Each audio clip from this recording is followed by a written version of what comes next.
introducing you. Hi, I'm Eddie Robinson, and in this episode, award-winning songwriters Wendy and Lisa. Together, they've recorded some amazing hit music with the legend himself, Prince. Wendy and Lisa were part of his band back in the early 80s as members of the groundbreaking The Revolution. It was an era of creativity that band members, including Prince, felt a need to break all boundaries and do away with fitting into labels or genres of music. Recently, Wendy and Lisa have turned their attention to writing music for film and television.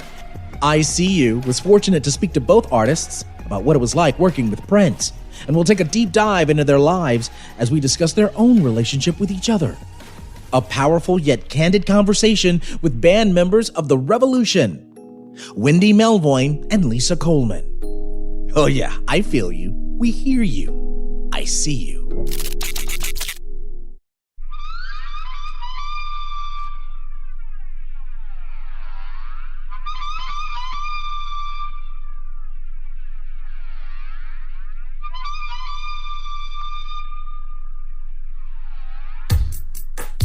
Wendy?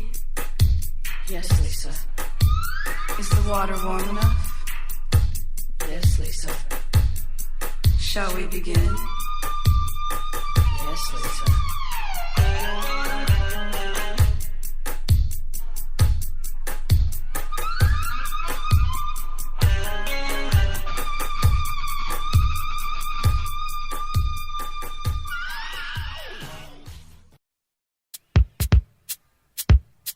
You're listening to I See You. I'm Eddie Robinson. Wendy and Lisa, a music duo that's part of The Revolution, an intense, genre-busting band overwhelmed with talent when it was first formed in the late 70s, then assembled throughout the early 80s by this amazing artist that you've probably heard of before, Prince. The band was particularly known not only for its addictive melodies and rhythmic sounds that highlighted funk, soul, R&B, pop, rock, even psychedelic music elements mixed in, but The Revolution also shined a spotlight on diversity and inclusion, with members who were from different backgrounds, cultures, genders, races, ethnicities, even sexual orientations. The pair that stood out in the band were the only female artists of the group, Wendy and Lisa. Both women were highlighted in 1984 when the motion picture Purple Rain exploded onto the scene. Both had some minor speaking parts in the film with Prince, and as you'll hear in our conversation, they both managed to create a special bond with his royal badness and even influenced much of his material while the band was still together. But a very little-known fact during the course of the Revolution's international popularity was that both Wendy and Lisa were a real couple. They were seeing each other. And while the band eventually parted ways, their own relationship, as Wendy and Lisa, grew even closer. So much so, they even managed to release a handful of studio albums, and they've also built a solid career in composing for film and television, picking up an Emmy in the process. And now, I See You was fortunate to communicate with both Wendy and Lisa separately, and our own little twist of being able to really unpack stories and allow guests of I See You to take us through their lives, of what makes them who they are, and learn even more about their groundbreaking contributions to the entertainment industry. First up, we chat with Lisa Coleman and ask her about her roots, her life growing up, and what kind of cultural fusion led to her revolutionary music making. Yeah, my mother was Mexican and my father is just a white guy. Your basic British, Irish, European kind of dude. Yeah, what was it like growing up in the Coleman household? Yeah. My parents were both musicians. My dad was just starting out in the studio as a studio musician.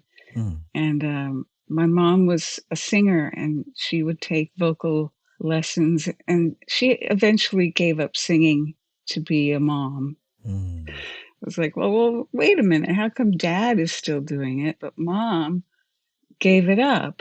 You know, and she was a great mom, but I felt her sadness, you know, and frustration.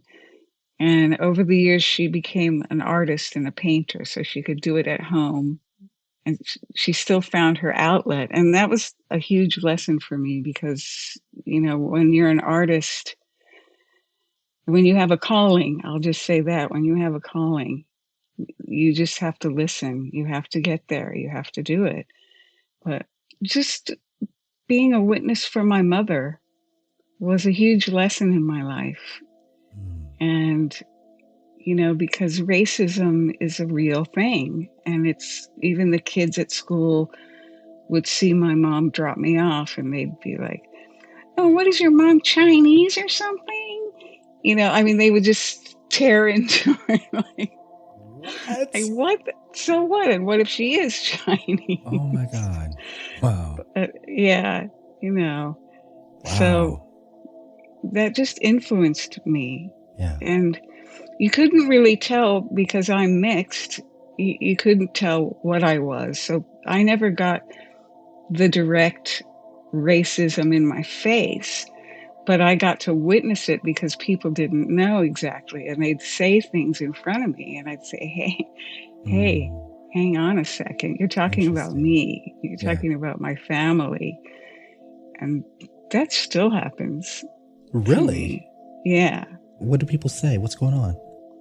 Well, people just, when they don't know who you are, it's insidious. People's true feelings will come out, or they're just sloppy, and will just use bad words, and people saying lazy beaners and burrito eaters, and just all that really unsavory kind of stuff. That's just, what is that? That's sloppy, because these are the same people that will be like, I'm cool, I'm not a racist, it's all good. But it's not, because they have this insidious sort of predisposition to prejudice. And sometimes people don't realize that it's in there until it comes out and somebody has to, flag it for you and say, hey, did you hear what you just said? Mm-hmm.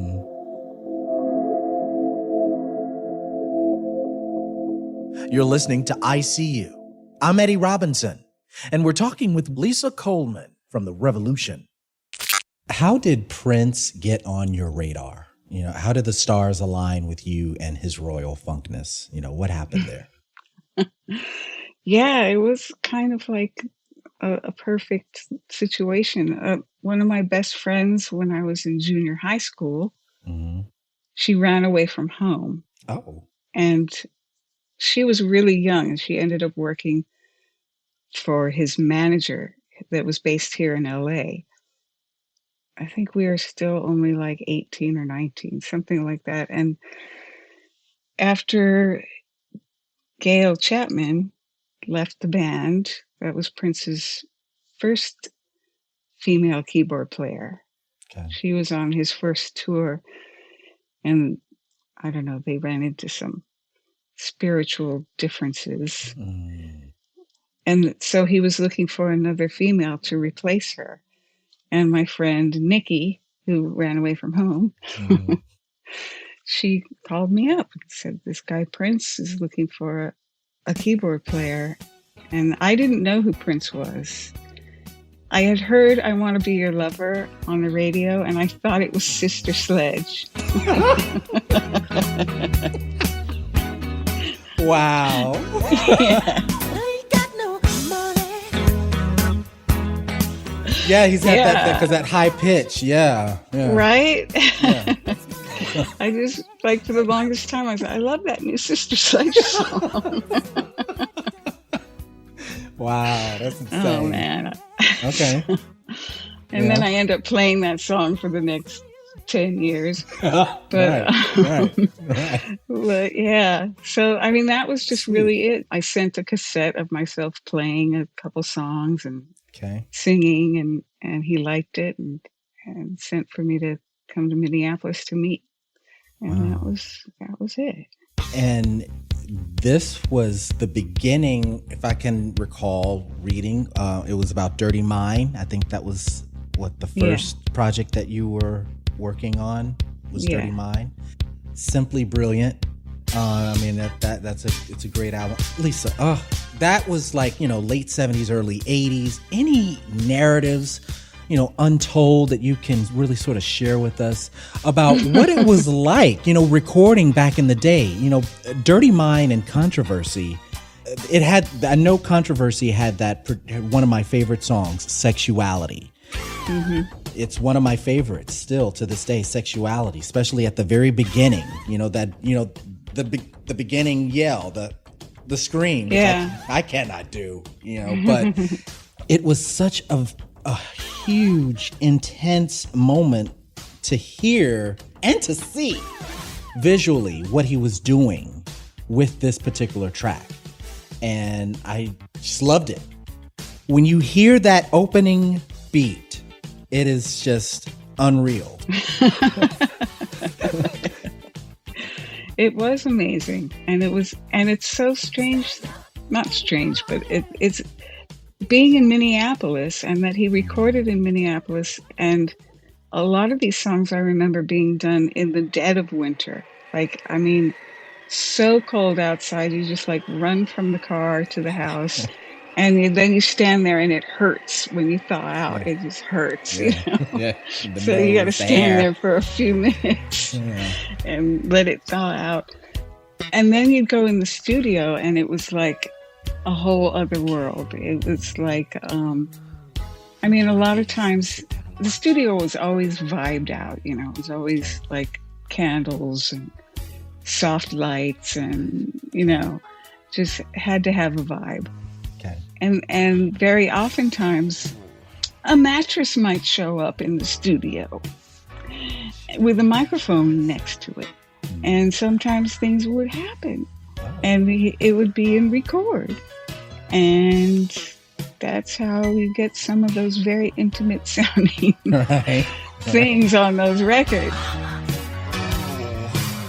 Because he is a method actor. Okay. He didn't just stand there in front of a mic and act like he was being sexy. He got on the bed and was being sexy. Yeah. So some of those songs are actual sexuality. And I get this visual. I didn't want to go there. But Prince being this mastermind, right? Creating these side projects, these incredible genre-busting inventions. And Lisa, you were right there. What was it about your flavor that Prince believed in you and trusted in you early on? Because, correct me if I'm wrong, you had a hand in working on these protege projects, right? These spin-off bands and inventions that were really, really fascinating. Yeah, well, thank you. That in a certain way, I don't really know what it was that he liked about me, because he totally took me in, and we really did kind of mesh for a little while there, and and I lived in his house, and we explored each other in different ways, and I think it was just my kind of openness and my excitement about him.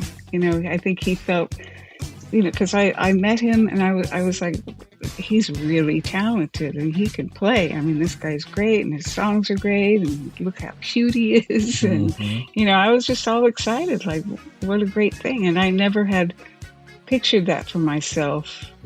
I didn't really know what I would end up doing, because I was classically trained as a kid, and my parents had their vision for me, and so they controlled that for, a long time. When you're a kid, you're just doing what they ask you to do, and that's right, follow the rules, and then I ended up playing with Prince, so it was a little bit of the outrageous side, but also, our voices sounded really good together. That's something we discovered early on. We would sing on one mic together, and he'd use his falsetto, and I had a similar airy kind of high voice.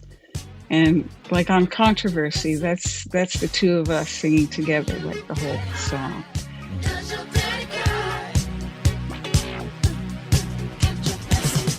And he liked the sound of it.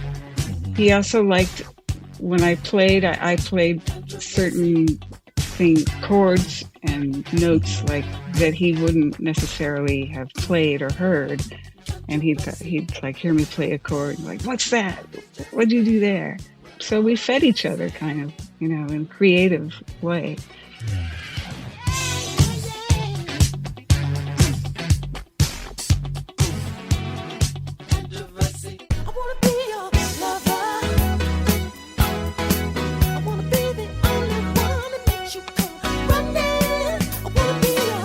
I'm Eddie Robinson. You're listening to I See You. We're talking with Wendy and Lisa from The Revolution. Here's Wendy Melvoin. How did you end up having Prince on your radar? Lisa was already in the band. She had already tried out with him in 1979. She got a call from Prince's management here in Los Angeles when they were trying to replace Gail Chapman at the time, who had been on tour with him for about a year and a half at the time. Gail disappeared. She left. It was for religious reasons. She couldn't do the thing anymore, and Prince was just getting ready to record Dirty Mind record. Got it. So, I Want to Be Your Lover and Soft and Wet were pretty intense for her already. So Lisa got this call and was sent out to Minneapolis and got picked up in the car by him in his little Fiat, and they drove to his house, and she played the piano for him and blew his mind, and she started playing with him. I had already been a Prince fan. I had heard Soft and Wet when I was underage at a disco when I was 13 in Hollywood. Shh. I was like, who is that? And it started my love affair with him, and then when I found out that Lisa, who I'd been growing up with, had gotten in his band, I was like, do you have any idea who you're playing with? And because she was seriously classically trained musician. Her father was, both of our fathers were in the Wrecking Crew, so we were around recording sessions our whole lives. Yeah. We were no slouches when it came to being around really big, famous rock stars growing up. Okay. So by the time Lisa went out to go and join Prince's band, I was finishing up my last couple of years of high school and came back out. Lisa and I fell in love with each other. I went to go visit her on the road. Okay.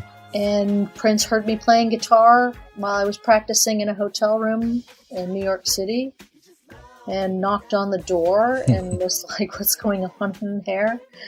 And he saw me in there, and I had my guitar, and I had already met him because I was at the Controversy and Sexuality video shoot. So when I saw him do that dance at the end of Sexuality, I was in the room watching him do that. And I was like, that is probably the sexiest human being I have ever witnessed in my life. And I couldn't believe it. And then he asked me to join the band. So I was like, oh my God. But he asked Lisa first. He said, how would you feel about me hiring your girlfriend to come on the road with us, be the guitar player? And she said, it would be a dream to have my girlfriend on the road with me. So that's how it happened.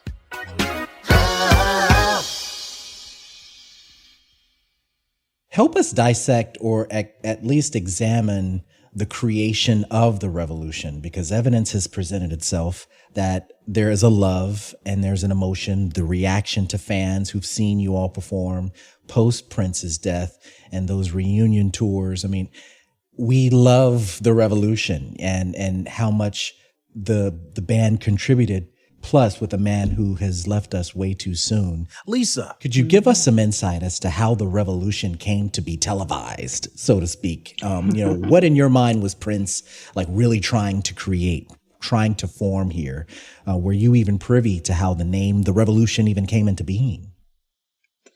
Yeah, he was attracted to the word revolution for a long time, and he snuck it into songs, and over the years before it actually became the band. And I think it was just a word that just struck him. You'd hear it in certain songs and from the 60s and things like that, where, it was revolution. a love revolution. He was trying to create really kind of what this podcast is about. It's about ICU. It's about everybody being represented. Like we just wanted to be a utopian band, that we were all at peace together and harmony, and it was black, white, not Puerto Rican, but Mexican, Jewish, and, so we were a mixed band, and it was obvious, and not only race, but sexuality. And he tried to represent as many things as possible in one concise unit. And I think he did a pretty good job of finding those people. Yes. And it sounds like if you look at it from a 50,000 foot level, at the end of the day, you had this unique, unadulterated band that integrated multiple genres, multiple feelings, multiple emotions, from R&B, pop, funk, soul, rock, even classical music elements. I'm just curious as to like that period of time where the band was together and formed.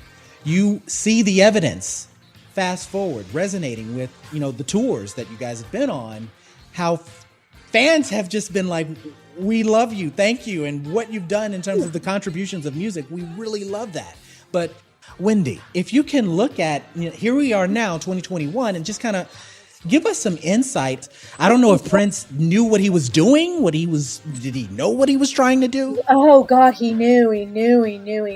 Deeply he knew. He wanted his Sly Stone and Fleetwood Mac. That's what he wanted. And gathering all of these people, we were sort of like, Prince was making a paella.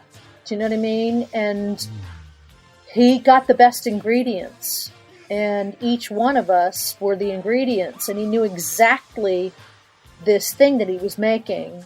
And it's all about your ingredients. You can say you're going to make paella, but you got to get the right ingredients, right? Okay. So he was very aware of getting people in that band that were singular in their gifts. Like no one could do Lisa, no one could do Dr. Fink. No, you know what I mean? Like everyone was singular, and that made his expression even bigger, right? So his whole thing was to make it bigger than life, but make it real, because each person that was in there couldn't just be a blank slate. They were personalities that came with a certain gift, right? That's why it turned into a band. We weren't the greatest players in the world. We were just scrappy, rock and roll, funk, punk, weird, avant-garde players that when we were together made a perfect paella.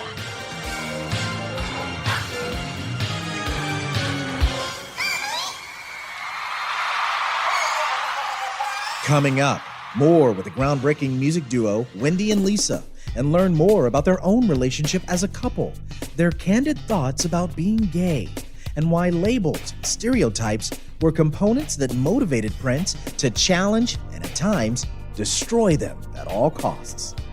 I'm Eddie Robinson. I See You. We'll return in just a moment.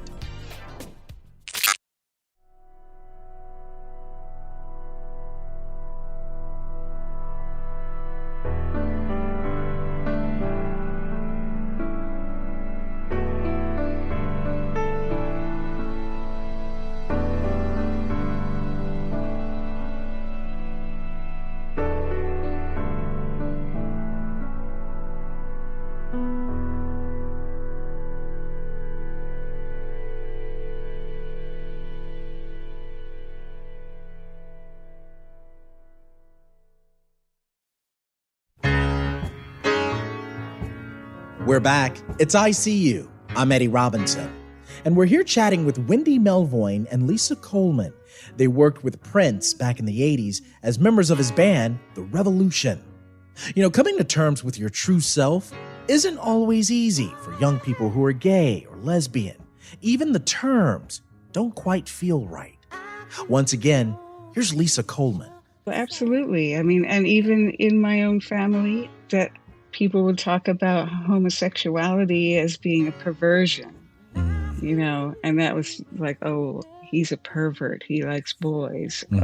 I mean, to put a pervert in the same sentence, Category. you know, in the same category as homosexuality, that's so dark and just ignorant. And that was a scary thing for me to hear and to go through and feel like I had to keep a secret. And am I really sure? And, you know, because I had boyfriends, but then I, you know, liked my girlfriends in a way I shouldn't have. Yep. You know, discovered that whole thing. And it took some time, but it was really like a secret. I really felt like I had to keep it a secret for a really long time. But my mom actually found me out pretty early on. Yeah. When I was about 16 or something, she noticed the way I was kind of relating with my friend, my girlfriend. And she could just tell. And, you know, she dealt with it okay. And my father was a little more upset and had his dream for me. He told me, you know, I had a dream for you that you would marry a conductor and be a classical pianist. And, you know, he had this whole vision for me. Sure. And as much as I thought that was a loving thing for him to say, it was also extremely insulting because I didn't want to marry a conductor. I wanted to be a conductor, first of all. And so it had to do with my whole identity, like how my father saw me as a person. And as a gay woman, I didn't think of things in terms of sexuality, you know, especially with my music. I just thought of it as how great can you be? How great can you get? How, you know, how hard can you work and how far can you go? And it's hard not to have your parents kind of have that same vision if you can express it to them and share it and everything. So that's some deep, hard stuff to deal with.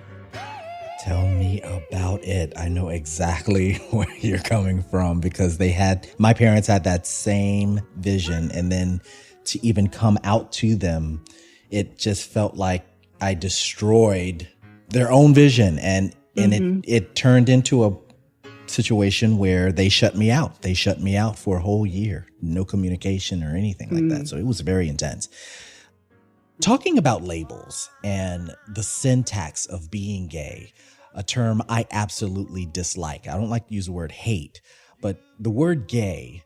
Wendy, I wanted to get your thoughts and perspective. The word lesbian, I couldn't really even say for a very long time. I didn't, like, linguistically, syntax-wise, it seemed, I didn't like the way it sounded, right? I was a lesbian. It had, like, it felt weird. And the word gay had this constant connection to being effete and only being light and colorful and super dramatic. Like there wasn't enough variety to that word for me. So I felt like, wow, I don't get it. Why is it so that thing or this thing, right? So as I've gotten older, and maybe you feel the same way about that, the word gay doesn't have that one connotation anymore. So to say I'm gay doesn't mean I'm a one particular type of gay person. It's just, I prefer women. Yeah, and even at a young age, I'd prefer the term, you know, I'm attracted to men. You know, I prefer to be with a man. And gay just had this too jovial or even too fake. Like I had this take that it was just too kind of caricature-ish. Lisa, what's your thoughts after hearing all of that? Oh, I totally agree. Yeah. And I don't know. I think all words that describe sexuality fall short. I mean, even heterosexual what does that sound like? It's so clinical, and it's like, I'm heterosexual. I mean, I'd hate to declare that. That would be ugly. But, Wendy and I would talk about that sometimes, like the word lesbian. The connotation when you say it, I don't relate to what that sounds like or what it is, and it is because we're complete people. We're not just our sexuality, even heterosexuals, and it's just not enough to say I'm gay, and where that word comes from, like being, gay and light and frivolous, and that's just not it. So I totally agree. And the magic that you guys had, how did the two of you meet? Yeah, our families just became one big crazy family because our dads worked together in the studios, and then our mothers met and became best friends, and the kids all met, and we all fell in love with each other, and it was like, I mean, we all crisscrossed, and like, I have a crush on him, and she has a crush on you, and you have a crush on her, and she. Okay. Your kids, you're kind of discovering all that stuff. And, sure. And it was kind of surprising that I really actually fell in love with Wendy, because she was like my childhood friend, and we just kind of fell out of touch for a few years, and it was it was those years when we were discovering our sexuality as well. So when we kind of re-met, there was an extra little spark in the conversation and how we related. Sure. So, yeah. And, what we were talking, we were leading into the notion of whether or not the two of you felt it was important to keep the relationship under wraps, even while part of the revolution. I mean, like, did you sit and think to yourself, oh, we got to keep this a secret, we got to keep it under wraps? Was it the music business? Was it the record label? Was it Prince? What was it that, because I actually didn't even know until I read some article in Out magazine was when it had finally been sort of like publicized. But well, you're right, because we never officially came out back then with Prince, and I think it was kind of, in a way, we thought it was cooler to be are they or aren't they, is she or is she, like, what's going on there? So with the band, I think it was kind of left in a more of a mystery, although we hinted at it. Personally, I think we did kind of feel scared about coming out. I mean, in the early days, we would even, because we shared a hotel room, and they'd give us 2 beds, and so we'd even mess up the other bed so the maid wouldn't think, I mean, like, what are we hiding? Who are we hiding from? Oh no, the maid's going to think we slept together. It's like ridiculous. Right. Yeah. But there was that paranoia. That's and I really didn't care. I wanted everyone to know. I think it took Wendy a little bit longer. Strangely enough, because she's the more kind of outrageous one, Right. And I'm the quiet one. But I really didn't care after a while. I just was like, whatever they know, they know. And I don't really care. Yeah. Wendy, how did it work with you? Because I was under the impression that when you communicated with Out magazine, that sort of revealed to the world that, there was a partnership that was going on and you guys were a couple. It wasn't calculated. We just, Out came to me and Lisa and asked if we'd be a part of this. And Lisa and I were like, well, Out magazine's never come to us before to ask us anything about our sexuality. So we might as well do it. So let's do it. Mm-hmm. We were like, it was never a secret. We never didn't not want to talk about it. People, when they interviewed us when we were with Prince and shortly after we left him, intimated, are you guys a couple? Like, it wasn't obvious that we weren't, but we never wanted to talk about it at that time because we didn't want to be seen as gay musicians. I didn't want to lead the charge with that title. I just wanted to be a musician. It was hard enough to be a female musician, which I hated that moniker, because when people would say, you know, she's a great female guitar player, I'd be like, are you fucking kidding me? I'm a great guitar player. There you go. You know what I mean?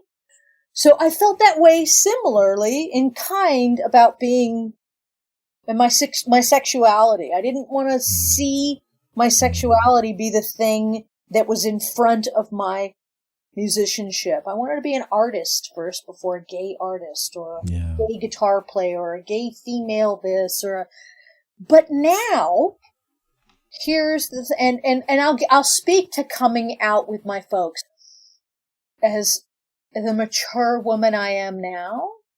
I have a completely different orientation to speaking about my sexuality. I don't mind saying I'm gay. I don't mind carrying a torch for the younger generation. By the way, they don't need our help anymore. They're doing just fine. You know what I mean? Pronouns and all, they're doing just fine. They're making their way through. It's still hard, but they don't need much of my help to make that point. Yeah. Coming out, I knew I was gay at like 11. And I didn't know what that meant. I didn't know anything about it. And then it was when I was 13, I had an experience with a girl. And I still didn't define it like, because I was still, you know, like, had little boyfriends. And even when I was 18 years old, I had a boyfriend. But it was when I fell in love with Lisa, who I had known since we were 2 years old. Wow. And our families grew up together. I fell madly in love with her. And then we came out to our parents about that. My parents knew that I was probably gay. It wasn't a big deal. It wasn't like, So, yeah, my father, when Lisa and I told my father was like, well, just as long as you're productive. That's what he said. Yeah. You know what I mean? And our mothers, they were fine. They were, you know.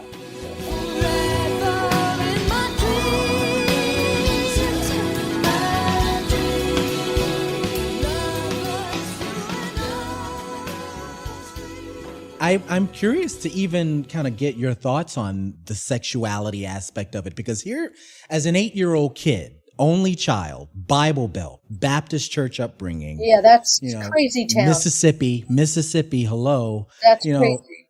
I didn't even like the term gay. I even struggled with it. And I've had that same ideology. I was saying to myself, even, in my early teens, I just have a fascination for men, and I love men, and I loved watching wrestling. Junkyard Dog was my hero. Action Jackson, Carl Weathers, Steven Seagal, Bond, James Bond. I truly wanted to be a man, but folks like Sylvester and, later even RuPaul, they kind of confused me. But here comes late 70s, early 80s, this man by the name of Prince. Oh, please. Prince captivated me, though, because when I saw a dude on video and performing on stage, and I distinctively remember Sexuality. I think it was on. That's what it did to me. Video tracks or something. I saw Sexuality. When he's stripping off his clothes at the very end. Yes. But here's the thing, Wendy, and there's really no way of getting around it. I did not ever get a vibe that he was gay. In the sense that he liked men. Why? Because he never sang about it. Or at least the songs that I grew up listening to him making reference to, he never mentioned anything about that. It was all about his feelings and his thoughts and emotions toward women. And I appreciated that, actually. I loved that. Yeah, he was not gay. That's the thing. Right. He was an anomaly in a lot of ways because he could outdo most women physically, and he was just as powerful of a sexual figure in the trans community. Do you know what I mean? He could outdo a lot of them. Wow. But he was not a gay man. He loved women. I used to call him a lesbian, as a matter of fact. I'm fascinated by that too, because I see that. That was the thing. We can't figure him out. But yet, he loved heels. He loved dressing in these provocative outfits. But he was far from what I judged to have been in seeing him. He wasn't a caricature. It wasn't some sort of inauthentic jester. He wasn't doing that. It was not a put on. He was 24/7. He did talk to me and Lisa a bit when we first got together as a couple. He did tell Lisa, at the time, it changed over time when he grew up, but at the time he said, I love having you guys around me as a couple because it takes pressure off me, but I can enjoy you both. I thought that was an interesting psychology for him, and maybe just freed him up to be slightly more androgynous with us, And I was all for androgyny. I wanted the blurred lines of a human being, right? He was great with his blurred lines. Yeah. Well, look, your music, Lisa's music, and the combining forces of what you all have put together, songs, if I can personally say this, bring you back. I've got a bowl of cherries, Honeymoon Express. These are my favorite Wendy and Lisa tracks. And there's a Prince energy that still lives, that still breathes in the music that the both of you are creating. And perhaps maybe it was more of your own beauty, Wendy, your own beauty and melody, with Lisa included, that made many Prince tracks brighter and carried more sustenance. We played for each other. Yes. So I played to please him. I played to please Lisa. He played to please one or the other of us, and that's kind of what it was. We sometimes now, me and Lisa, catch ourselves and say, I wonder if he would have liked this. Or I bet he would have loved this. And, so we still do that. It's I See You. I'm Eddie Robinson, as we wrap up our remarkable conversation with both Wendy Melvoin and Lisa Coleman, a.k.a. Wendy and Lisa, who worked with Prince in the 80s as members of his band, The Revolution. Their work with Prince actually helped prepare them for an amazing career in composing television and film themes and production, including their first Emmy Award for the music in the comedy drama series, Nurse Jackie. Coming up, I See You takes a moment to introduce you to a new team member. And for the next couple of months, while yours truly starts looking into changing diapers and running around clueless with bottles and formula in his hands, the host of I See You will be in another pair of hands. I'm Eddie Robinson. We'll explain more and share some exciting news with you when I See You returns in just a moment.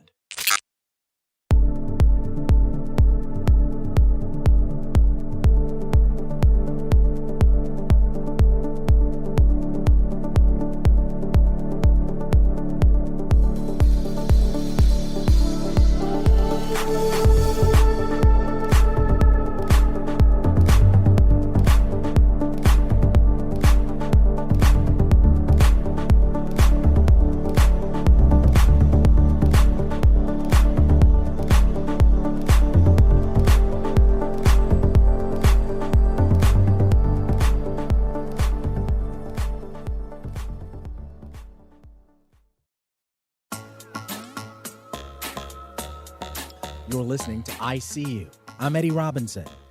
I See You, for a brief period, will be hosted by a new voice. As you may or may not be aware, I will be on parental leave as I'm in the process of becoming a new dad. Hence, if you haven't heard, check out the latest episodes on our show page, icuushow.org, and check out Here Comes the Sun. That's the episode which talks about my journey through surrogacy. Well, the time has come to take care of that baby, but I shall return. That is, if this new voice doesn't do such a phenomenal job, and I might have to turn Uma Thurman on her and seek revenge and pull her away from my show. No, but while I'm away taking care of a newborn baby son, ICU is so fortunate and so thankful to have as fill-in host for the next few episodes, Dr. Melanie Price.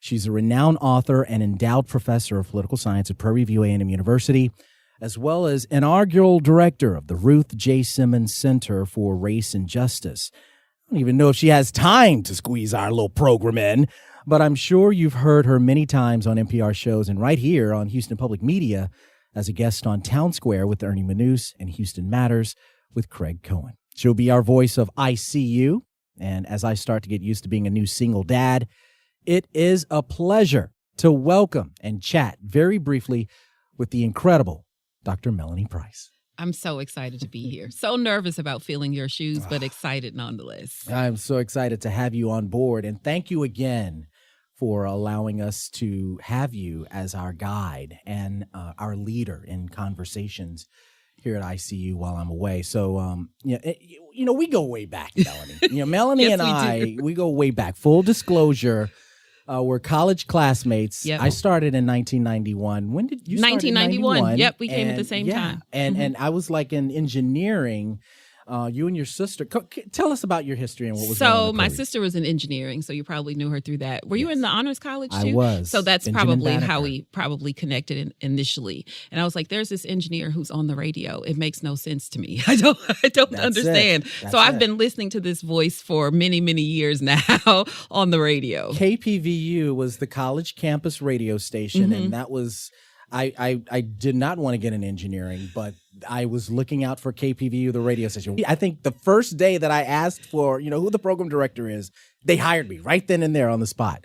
Yeah, we go way back in Right. Prairie View. So yeah, talk it's to us about exciting. that. It's full circle. We both came into the honors college where we were sort of nerdy kids in high school who come to college and try to figure out what comes next. Yep. It's been amazing to see how both of us have left the Houston area and been all over the country. And somehow we have both landed back here at the same time. And with this landing of ICU, undergoing these cultural shifts, right? Yeah. These experiences, these notions of cancel culture and protests and movements and generally speaking, it's all wrapped up in the notion of identity. Right. And that's at the heart of what this show stands for, that we're exploring identity and, the power that lies in voices that haven't been heard.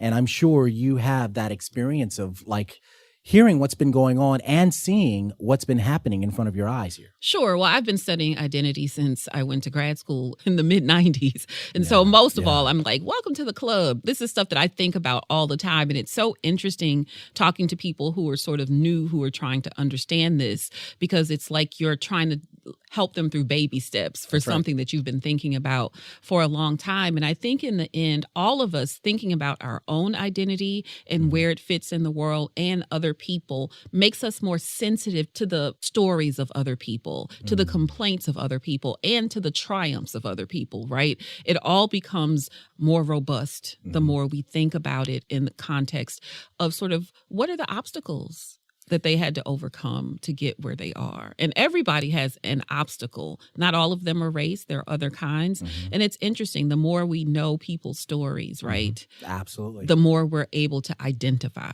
with them. ICU is a platform that gives a voice to the voiceless.